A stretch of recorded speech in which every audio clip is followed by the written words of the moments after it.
Hello hi வணக்கம் friends. உங்கள் எல்லாரையும் மற்றும் ஒரு வீடியோவில் சந்திப்பதில் மிகுந்த மகிழ்ச்சி. ஆல்ரெடி நம்ம சொல்லியிருந்த மாதிரி கப்பல் ஆஃப் வீக்ஸில் ரிசல்ட்ஸ் வரும் அப்படின்னு டிடி நெக்ஸ்ட் ஆர்டிகளை பார்த்து நம்ம ஒரு வீடியோ போட்டிருந்தோம். பட் அதை பார்த்து வீடியோ போட்ட 2 to 3 டேஸ்லேயே நமக்கு பார்த்தீங்கன்னா 5 குறிப்பிட்ட சப்ஜெக்ட்ஸ்க்கான ரிசல்ட்ஸ் ஆனது வெளியாகி இருக்கு. ஸோ எல்லாருமே அவங்களோட ரிசல்ட்டை எதிர்பார்த்து அவளாக காத்திருப்பீங்கிறது உண்மையான ஒரு விஷயம் கூட. ஸோ நமக்கு இப்போதைக்கு 5 சப்ஜெக்ட்ஸுக்கு கிடைச்ச ரிசல்ட்ஸை வச்சு சில விஷயங்களை நம்ம அசியூம் பண்ணிக்கலாம். ஸோ நமக்கு சில பிக் டேக்அவேஸ்லாம் இருக்குது. ஸோ அதை ஒரு வீடியோவாக போடலாம் அப்படிங்கிற பட்சத்தில் தான் இந்த வீடியோவை நான் உங்களுக்கு போஸ்ட் பண்ணுறேன். ஃபர்ஸ்ட்லி பார்த்தீங்கன்னா லாஸ்ட் வீடியோலேயே பார்த்தீங்கன்னா நம்மளுமே இந்த மாதிரி 2708 வேகன்சி தான் போல, 4000 வேகன்சி இல்லை போல அப்படிங்கிற மாதிரி சொல்லியிருக்கோம். பட் ஆக்சுவலாக that was a mistake. Actually இப்போ நான் அப்படி நினைக்கிறேன். பிகாஸ் நம்ம 5 அந்த சப்ஜெக்ட்ஸை வச்சு மட்டுமே நம்ம வேகன்சி 4000 தான் போடுறாங்களா இல்லை 2708 வேகன்சியா அப்படிங்கிறது புரிஞ்சுக்க முடியாது. இது ஏன் சொல்கிறேன் அப்படின்னு பார்த்தீங்கன்னா 5மே பார்த்தீங்கன்னா ரொம்ப குறிப்பிட்ட எண்ணிக்கையிலான கேண்டிடேட்ஸ் எழுதிய சப்ஜெக்ட்ஸ். அதுலேயும் பார்த்தீங்கன்னா 3 சப்ஜெக்ட்ஸ், அதாவது history education, marine biology and wild life biology. இந்த 3 சப்ஜெக்ட்ஸுமே பார்த்தீங்கன்னா 2 நோட்டிஃபிகேஷன்லையுமே அந்த 4000 வேகன்சிக்கான நோட்டிஃபிகேஷனும் சரி, இல்லை 2708 வேகன்சிக்குமான நோட்டிஃபிகேஷன்லேயே சரி, 2லேயுமே நம்பர் சேமாக தான் இருக்குது. Take history education for instance, அதில் ஒரு வேகன்சி தான் 2 நோட்டிஃபிகேஷன்லையுமே இருந்தது. Marine biology, wild life biology. So marine biology பார்த்தீங்கன்னா 2 தான் இருந்தது, 2 நோட்டிஃபிகேஷன்லையுமே வேகன்சியில். வைல்ட் லைஃப் பயாலஜி அதை பொறுத்த வரைக்கும் 5 வேகன்சி 2 நோட்டிஃபிகேஷனில் இருந்தது. அது போக மற்ற 2 சப்ஜெக்ட்ஸான ஹியூமன் ரைட்ஸை பொறுத்த வரைக்கும் 2024 ரிலீஸ் பண்ண அந்த 4000 வேகன்சிக்கான நோட்டிஃபிகேஷனில் 3 வேகன்சியும், 25ல் 2708 வேகன்சியில் ரிலீஸ் பண்ணதில் 2 வேகன்சியும் இருந்தது. ஸோ 1 வேகன்சி ரிலீஸ் ஆயிருக்கு. அண்ட் அதே மாதிரி இந்தியன் கல்ச்சர் அண்ட் டூரிசமும் அதே மாதிரி தான்.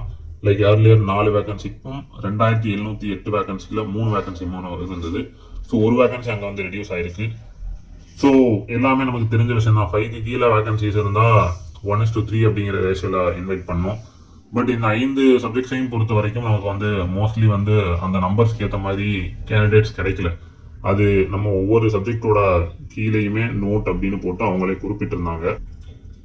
நம்ம எல்லா சப்ஜெக்ட்ஸையும் கம்பேர் பண்ணி பார்க்காம, ஸோ நமக்கு தெரிஞ்சதான் 3 சப்ஜெக்ட்ஸ், இந்த 5 ரிலீஸ் பண்ண சப்ஜெக்ட்ஸில் 3 சப்ஜெக்ட்ஸோட வேகன்சி கடந்த 2 நோட்டிஃபிகேஷன்லையுமே ஒரே நம்பர்ஸாக இருந்தது. So history education, marine biology, wild life biology, இந்த 3ஐயும் தவிர்த்து நம்ம 2 சப்ஜெக்ட்ஸ் தான் 2 நோட்டிஃபிகேஷனையும் கம்பேர் பண்ணி பார்க்க போகிறோம். ஸோ ஹியூமன் ரைட்ஸ் நம்ம ஆல்ரெடி சொன்ன மாதிரி தான் 3 வேகன்சியாக இருந்தது, அது 2ஆக ரெடியூஸ் ஆயிருச்சு. ஸோ ஃபர்ஸ்ட் 3 ஏர்லியராக இருக்கும்போது ஜென்ரலில் 1, ஜென்ரல் டர்னில் 1, பிசியில் 1, எம்பிசியில் 1 கொடுத்துருந்தாங்க.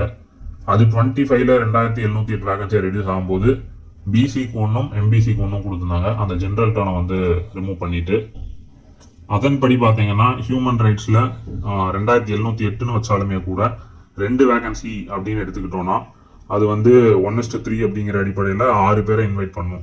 ஸோ நமக்கு பார்த்தீங்கன்னா ஹியூமன் ரைட்ஸ் சப்ஜெக்டில் அப்பியரான நம்பர் ஆஃப் கேண்டிடேட்ஸே பார்த்தீங்கன்னா 4 தான். ஸோ நம்ம 2 வேகன்சின்னு வச்சா கூட 6 பேரை இன்வைட் பண்ண முடியாது. இதே 3 வேகன்சின்னு வச்சா 9 பேர். அகைன் அதே தான், 4 பேர் தான் எக்ஸாம் எழுதியிருக்காங்க அப்படிங்கிற பட்சத்தில் குவாலிஃபை ஆகிருக்காங்க அப்படிங்கிறத பொறுத்தே மோஸ்ட்லி இன்வைட் பண்ணலாம். ஸோ அதன் அடிப்படையில் 3 பிசிலையும் 3 எம்பிசிலையும் கூப்பிட்டுருக்கணும். ஸோ பிசியில் பார்த்தீங்கன்னா ஒரு கேண்டிடேட் தான் குவாலிஃபை ஆகிருக்காங்க அப்படிங்கிற பட்சத்தில் அந்த ஒருத்தரை நம்ம இன்வைட் பண்ணியிருக்காங்க மெரிட் லிஸ்ட்டில். அண்ட் அதே தான் பிசிக்கும் பார்த்தீங்கன்னா எம்பிசியை பொறுத்த வரைக்கும் அதே இடத்துல பார்த்தீங்கன்னா 1:3 அப்படின்னு பார்க்கும்போது அது பழைய நோட்டிஃபிகேஷனாக இருந்தாலும் சரி, புது நோட்டிஃபிகேஷனாக இருந்தாலும் சரி, எம்பிசிக்கு ஒரு வேகன்சி இருந்தது. ஸோ அதன் அடிப்படையில் எம்பிசி 3 கேண்டிடேட்ஸ் கூப்பிட்டுருக்கணும். பட் ஒன்லி 2 கேண்டிடேட்ஸ் இருக்கும் பட்சத்தில் அவங்கள குவாலிஃபை ஆகிருக்காங்கிறத பொறுத்த வரைக்கும் அவங்கள இன்வைட் பண்ணியிருக்கோம். ஸோ இதுல தான் நம்ம என்ன புரிஞ்சுக்கலாம்னா, ஹியூமன் ரைட்ஸ் சப்ஜெக்டை வச்சு நம்ம அசியூம் பண்ண முடியாது 4000 வேகன்சிக்கு இன்வைட் பண்ணியிருக்காங்களா இல்லை 2708 அப்படின்னு. ஸோ நெக்ஸ்ட் சப்ஜெக்டான இந்தியன் கல்ச்சர் அண்ட் டூரிசம், அந்த சப்ஜெக்டை பொறுத்த வரைக்கும் பார்த்தீங்கன்னா 2024 அந்த 4000 வேகன்சியாக இருக்கும்போது ஜென்ரலில் ஒரு வேகன்சியும், பிசி, எம்பிசி, எஸ்சிஏ அப்படின்னு ஒவ்வொரு கம்யூனிட்டிக்கும் ஒவ்வொரு வேகன்சி இருந்தது. இதே பார்த்தீங்கன்னா 2708 வேகன்சிக்கான நோட்டிஃபிகேஷன் ரிலீஸ் பண்ணும்போது ஜென்ரலில் 1, பிசியோட வேகன்சியை ரிமூவ் பண்ணிட்டு எம்பிசிக்கு 1, எஸ்சிஏக்கு 1 இருந்தது. ஸோ 4லேருந்து 3 இருக்கு. ஸோ 3 வேகன்சி அப்படின்னு வச்சுட்டு இருக்கும்போது 1:3 அப்படிங்கிற அடிப்படையில் 9 பேரை கூப்பிட்டுருக்கணும். பட் நமக்கு பார்த்தீங்கன்னா இந்த இந்தியன் கல்ச்சர் அண்ட் டூரிசம் சப்ஜெக்ட்ல அப்பியர் ஆன கேண்டிடேட்ஸோட எண்ணிக்கை கம்மியாக தான் இருந்திருக்கு. ஸோ வந்து நம்ம 24ஓட நம்பர்ஸ் வச்சும் இதை அசியூம் பண்ண முடியாது, 25 நோட்டிஃபிகேஷன் வச்சு அசியூம் பண்ண முடியாது. ஸோ இந்த ரிலீஸ் பண்ண ரிசல்ட்ஸை வச்சு நம்ம வந்து 4000 பேரை கவர்மெண்ட் எடுத்துக்க போறாங்களா இல்லை 2708 பேர் தான் எடுத்துக்க போறாங்களா அப்படிங்கிற ஒரு கரெக்டான நம்பர்ஸ் வந்து நம்ம வந்து வர முடியாது. ஸோ அதனால பார்த்தீங்கன்னா நம்ம வந்து ஒரு விஷயத்துல ஹோப்ஃபுல்லா நம்பிக்கையா இருக்கணும். ஸோ 4000 வேகன்சியோ இல்லை 2708 வேகன்சியோ நம்ம எல்லாருக்கும் தேவையானது ஜஸ்ட் ஒரு வேகன்சி. ஸோ நமக்கான சீட் ஆனது கிடைக்கும் அப்படிங்கிற ஒரு நம்பிக்கையில் இருங்க, irrespective of the numbers. So அது கவர்மெண்ட் பாலிசி, ஸோ கவர்மெண்டோட decision. So let them decide. Secondly என்ன சொல்ல விரும்புறேன் அப்படின்னு பார்த்தீங்கன்னா எக்ஸ்பீரியன்ஸ் மார்க்ஸ். ஸோ சில பேர் வந்து கன்ஃபியூஸ் ஆகிக்கிறீங்க, இதை மாதிரி எக்ஸ்பீரியன்ஸ் மார்க்ஸ் வந்து இன்டர்வியூக்கு அப்புறமா இல்லை இன்டர்வியூக்கு முன்னாடியே ஆட் பண்ணுவாங்களா அப்படிங்கிற மாதிரி. ஸோ இந்த விஷயத்துல கன்ஃபியூஷனே வேண்டாம். ஏன் இதை சொல்றேன்னா பார்த்தீங்கன்னா நம்ம நோட்டிஃபிகேஷன்லேயே தெளிவாக கொடுத்துருக்காங்க. அது பார்த்தீங்கன்னா பேஜ் நம்பர் 21 அதில் வந்து கிளியராக வந்து சொல்லியிருக்காங்க. ஸோ பின்னாடியும் ஒரு இடத்துல இண்டிகேட் பண்ணியிருந்தாங்க, பட் இதை நான் உங்களுக்கு முன்னாடி இருக்க காரணத்தினால சொல்கிறேன். The candidates will be called for personal interview based on the marks scored in the written examination and weightage marks given for the teaching experience. So இது ரெண்டும் சேர்த்து தான் நம்மளை வந்து இது இன்டர்வியூக்கே இன்வைட் பண்ணுவாங்க அப்படிங்கிறத வந்து நம்ம நோட்டிஃபிகேஷன்லேருந்தே கிளியராக டிரைவ் பண்ணிக்கலாம், தெரிஞ்சுக்கலாம். ஸோ இந்த விஷயத்துல யாருமே கன்ஃபியூஸ் ஆக வேண்டாம். லைக் நம்மளோட வெயிட்டேஜ் மார்க்ஸ் வந்து அப்புறம் ஆட் பண்ணுவாங்களா முன்னாடியானு, பிகாஸ் நமக்கு இது வந்து கிளியர் கட்டாக நம்மளோட நோட்டிஃபிகேஷன்ல கொடுத்துருக்காங்க. ஸோ நம்ம எல்லாருமே முன்னாடி என்ன நினச்சிட்டு இருந்தோம்னா ஃப்ரெஷர்ஸ்க்கு வந்து லைக் ரொம்ப ஒரு எட்ஜ் இருக்கு அப்படிங்கிற மாதிரி. பட் எக்ஸ்பீரியன்ஸ் மார்க்ஸ் யாருக்கெல்லாம் நிறைய இருக்கும், லைக் 15 out of 15 அப்படின்னு என்கிட்ட இருக்கு அப்படின்னு இருக்கீங்கன்னா நீங்க வந்து உங்களுக்கு தான் ஆக்சுவலா எட்ஜ் இருக்கு. பிகாஸ் மார்க்ஸ் எல்லாம் நீங்க பார்க்கும்போது உங்களுக்கே ஒரு ஐடியா கிடைச்சிருக்கும். ஸோ அதை பத்தி நம்ம டீடைல்டா கட் ஆஃப் ரிலேட்டடா பேசுவோம். ஸோ எஸ், நெக்ஸ்ட் வந்து பாத்தீங்கன்னா டிஸ்கிரிப்டிவ் மார்க்ஸ். நம்ம வந்து 50 மார்க்ஸ்க்கு எழுதின பேப்பர். ஸோ அதுவும் அப்படிதான். நம்ம வந்து முன்னாடி எப்படி நினைச்சிட்டு இருந்தோம்னா லைக் அதுல வந்து பெரிய எட்ஜ் காட்டியிருக்க முடியாது, லைக் அட்மோஸ்ட் 10 to 15 மார்க்ஸ் அது மாதிரி ஒரு எட்ஜ் இருக்கும் அப்படிங்கிற மாதிரி தான் நம்ம நினைச்சிட்டு இருந்தோம். எல்லாருமே ஒரு மார்க் எடுத்துருவாங்க, குறிப்பிட்ட மார்க் அப்படிங்கிற மாதிரி.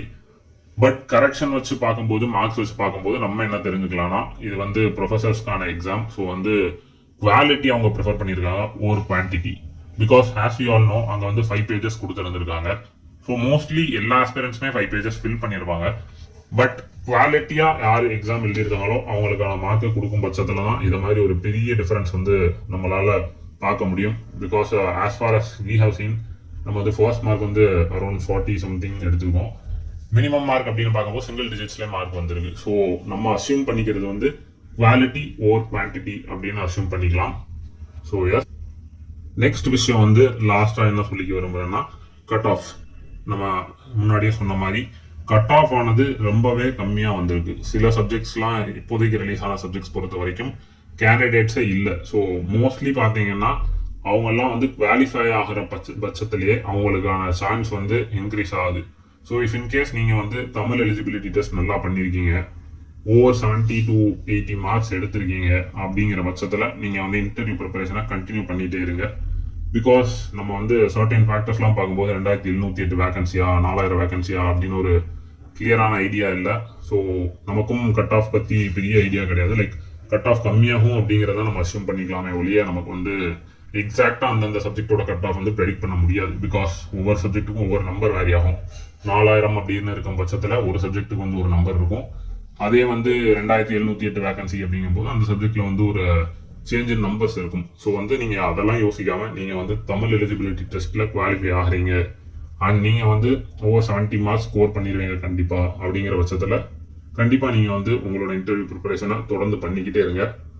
உங்களுக்கான கால் கூடிய விரைவில் வரும். பிகாஸ் நம்ம அகைன் ஏர்லியர் சொன்ன மாதிரி எக்ஸாம் ரிசல்ட்ஸ் வந்து கூடிய விரைவில் வெளியிட்டாங்க. ஸோ அடுத்தடுத்து கன்சிக்யூட்டிவ் டேஸ்ல ரிசல்ட்ஸ் வந்து அடுத்தடுத்து வரதான் போகுது. ஸோ அவங்க சொல்லியிருந்த மாதிரி 48 சப்ஜெக்ட்ஸ் இருக்கு. ஸோ 5 சப்ஜெக்ட்ஸ் தான் ரிலீஸ் ஆயிருக்கு. So over period of time நமக்கு வந்து அடுத்து வந்து மோஸ்ட்லி ரிசல்ட்ஸ் வந்துகிட்டே தான் இருக்கும். ஸோ வந்து எல்லாம் ரெடியா இருங்க, எல்லாரும் நல்லா பண்ணியிருக்கோம். So let's be confident. And next வீடியோவில் உங்க எல்லாரையும் பார்க்குற வரைக்கும் நன்றி, வணக்கம்.